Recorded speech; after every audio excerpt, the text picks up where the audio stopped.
दिलचस्प है, नरेंद्र मोदी के विरोधी कहते हैं कि वो पर्यटक प्रधानमंत्री हैं। उन पर शोमैन होने का, इवेंट मैनेजर होने का भी आरोप लगता है।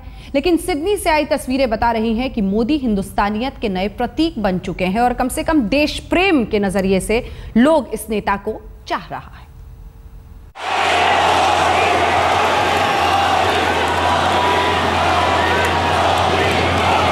सिडनी का विशालकाय अल्फोंस सेरेना स्टेडियम मोदी मोदी के गगनचुंबी नारे की गूंज के आगे मानो छोटा पड़ गया।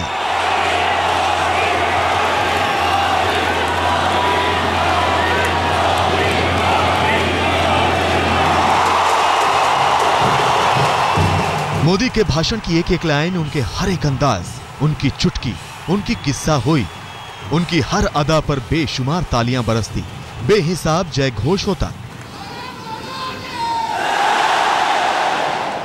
आप इसे आयोजकों की सटीक तैयारी का नतीजा कह लीजिए या फिर मोदी के आकर्षण का कमाल। वजह चाहे जो भी हो, लेकिन सिडनी से आ रही तस्वीरें बता रही थी मोदी का जलवा कैसे 7 समंदर पार भी सिर चढ़कर बोल रहा है।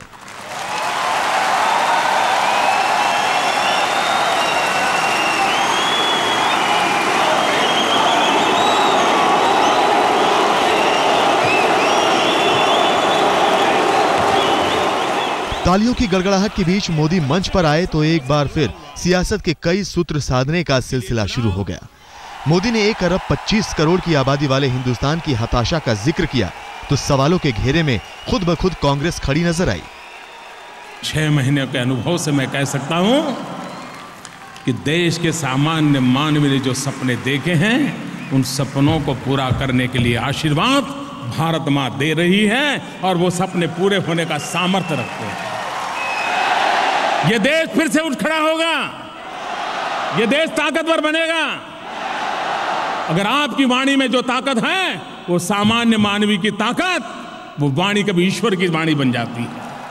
कोई कारण मुझे नहीं लगता है कि हमारा देश अब पीछे रह जाए, मुझे कोई कारण नहीं लगता है। और हमने कहा, मोदी ने 7 महीने पुरानी अपनी सरकार की कामयाबियां गिनाई, अपनी और तमाम कांग्रेसी सरकारों के बीच का फर्क बताया, तो साथ ही खुद को देश का सबसे बड़ा सांस्कृतिक एम्बेसडर भी साबित करने की कोशिश की। इस कड़ी में उन्होंने ऑस्ट्रेलिया से ऐतिहासिक नाते का भी जिक्र किया। ऑस्ट्रेलिया एक खूबसूरत देश है। क्रिकेट ने हमें जोड़ा है, लेकिन उससे पहले हमारी ऐसी सांस्कृतिक विरासत रही है, इतिहास की ऐसी घटनाएं रही है जिसने हमें अटूट रूप से जोड़ा हुआ है। और ऑस्ट्रेलिया और भारत कॉमन वैल्यूज को शेयर करते हैं। लोकतंत्र हम दोनों देशों की धरोहर है। मोदी जी ने तो कह दिया। मोदी का ये दौरा उनके अमेरिकी दौरे की अगली कड़ी ही कही जाएगी। पहले मेडिसन स्क्वायर और अब अल्फोंस सेरेना। मोदी खुद को सियासत के बड़े शोमैन साबित कर रहे हैं।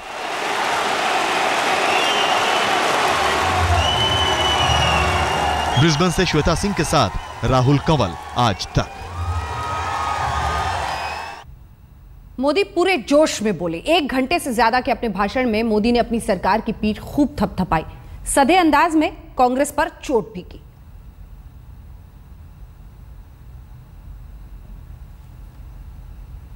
मैंने रिजर्व बैंक से कहा, मैंने कहा ये काम करना है, कर सकते हैं क्या? रिजर्व बैंक ने कहा कि मोदी जी हो तो सकता है, लेकिन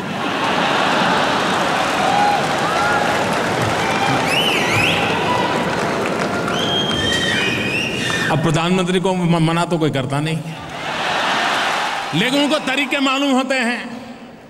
उन्होंने कहा साहब 3 साल लगेंगे। मैंने कहा भाई 3 साल के बाद क्या, सूरज कब उगेगा? मैंने हमारे वित्त मंत्रालय को पूछा, मैंने कहा भाई ये काम करना है, बताओ क्या करोगे?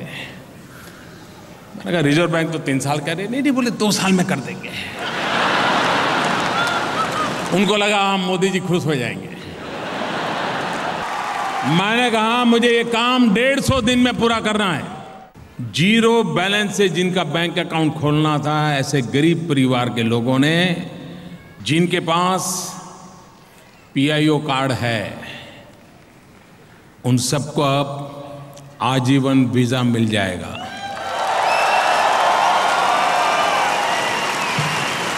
अब एम्बेसी वाले ने फोन उठाया नहीं उठाया, ईमेल का जवाब दिया नहीं दिया, हम गए तब मिला नहीं मिला, सब दूर। नरेंद्र मोदी का जोश सिडनी में दिखा, लेकिन बवाल दिल्ली में देखने को मिला और यह कहा गया विपक्ष की तरफ से कि सिर्फ इवेंट मैनेजमेंट है, मार्केटिंग है। सीधे रुख करते हैं, श्वेता सिंह हमारी सहयोगी लगातार आज ऑलफोन्स एरिना के बाहर से मौजूद थी। श्वेता, आपने करीब से उस जोश को देखा है और जो लोग वहां पर पहुंचे थे उनसे बातचीत भी की है। सवाल सीधा है और वो ये कि शोमैन या सेल्समैन? विपक्ष का कहना है कि इवेंट मैनेजमेंट था, इसलिए ऐसा जोश दिखा। मुझे लगता है कि ये अनफेयर होगा कहना कि पूरी तरीके से मैनेजमेंट है, और इन दोनों चीजों के बीच एक को चुनना गलत भी होगा, क्योंकि लोकप्रियता तो है, उसे आप महसूस कर सकते हैं, क्योंकि आप कहीं पर भी जाएं लोग आपसे जानना चाहते हैं कि नरेंद्र मोदी से किस तरीके से मिल सकते हैं। सारे लोग ये जानना चाहते हैं, सारे लोग नरेंद्र मोदी के पास जाना चाहते हैं, सारे लोग उनसे हाथ मिलाना चाहते हैं एक बार। लेकिन ये भी हमें कहना जरूर होगा कि मैनेजमेंट भी है और इस मैनेजमेंट में कोई बुराई नहीं है, क्योंकि अगर लोकप्रियता समझ में आ रही है एक शख्स के लिए, तो उस लोकप्रियता को भुनाने के लिए, लोगों को वहां तक पहुंचाने के लिए इंतजाम भी किए जाते हैं। जिस तरीके से यहां पर बंदोबस्त किया गया था, चाहे वो मेलबर्न से सिडनी आने वाली मोदी एक्सप्रेस रही हो या उसका नाम मोदी एक्सप्रेस रखना हो, ये सारी चीजें अपने आप में दिखाती हैं कि मार्केटिंग भी है, लेकिन मार्केटिंग उस लोकप्रियता की है, बिना लोकप्रियता के मार्केटिंग नहीं है। मतलब उस नाम के इर्द गिर्द, उसकी शख्सियत के इर्द गिर्द वो बिंदु बनकर ये पूरी मार्केटिंग। लेकिन चूंकि ऑस्ट्रेलिया में ये सब कुछ हो रहा है श्वेता, इसलिए ये पूछना भी जरूरी है कि ऑस्ट्रेलिया से अक्सर वहां बसे हिंदुस्तानियों पर रंगभेदी हमलों की खबरें आती हैं। क्रिकेट से लेकर आम लोगों के साथ सड़कों पर क्या हुआ है, रंगभेदी हमले हुए हैं, वो सच भी सबके सामने है। मोदी मौन रहे इस पर। जी, दुर्भाग्यपूर्ण थे वो हमले जब हुए थे। उस वक्त ऑस्ट्रेलिया की तरफ से जितने भी आधिकारिक बयान दिए गए थे और बहुत कोशिशें की गई थी कि वो जितने हमले हैं उन पर लगाम लगाई जा सके, क्योंकि ऑस्ट्रेलिया को फायदा है हिंदुस्तानी स्टूडेंट्स का यहाँ आने से। उसके बाद लगाम लगाई गई। यहाँ पर मैंने कई लोगों से ये जानना चाहा कि क्या वो वाकई चाहते थे कि नरेंद्र मोदी कुछ इस बात पर टिप्पणी करें, लेकिन उनका मानना था कि ये बात खत्म हो चुकी है और उस बात को कुरेद कर कोई फर्क नहीं पड़ेगा। रिश्ते को एक नए तरीके से आगे बढ़ाने की जरूरत है, पीछे मुड़कर बुरी चीजों को कुरेदने की जरूरत नहीं, क्योंकि अब इस तरह की उन्हें कोई समस्या देखने को नहीं मिलती है। बहुत बहुत शुक्रिया आपका श्वेता इस तमाम जानकारी के लिए। श्वेता सिंह हमारी सहयोगी दे रही थी जानकारी। कम से कम जिन लोगों से उन्होंने बात की उनको लगा कि रंगभेदी मसलों को फिर से उठाने का कोई मतलब नहीं है, लेकिन कुल मिलाकर शायद नरेंद्र मोदी की लोकप्रियता में कम से कम विश्व में अलग अलग जगहों पर एक और आप कह सकते हैं सितारा जुड़ गया है। अपने भाषण में मोदी ने भारतीय रेलवे की दुर्दशा का भी जिक्र किया। उन्होंने रेलवे में 100% एफडीआई की बात की। मकसद विदेशी निवेशकों को आकर्षित करना था। भारत की रेलवे हम सब गर्व कर सकते हैं, लेकिन वो वहीं अटकी पड़ी है। न नया 1 किलोमीटर रेल की पटरी पर डाली जाती है, न उसकी स्पीड बढ़ती है, न पैसेंजरों के लिए जगह बढ़ती है। पैसेंजर बढ़ रहे हैं तो अंदर नहीं तो ऊपर बैठते हैं। क्या इन स्थिति का उपाय नहीं है? क्या उपाय है? बड़ी हिम्मत के साथ हमने निर्णय किया है रेलवे में 100% फॉरेन डायरेक्ट इन्वेस्टमेंट के लिए। हम दुनिया में जो लोग इस पे जानकार हैं, मैं निमंत्रित करता हूं, आइए।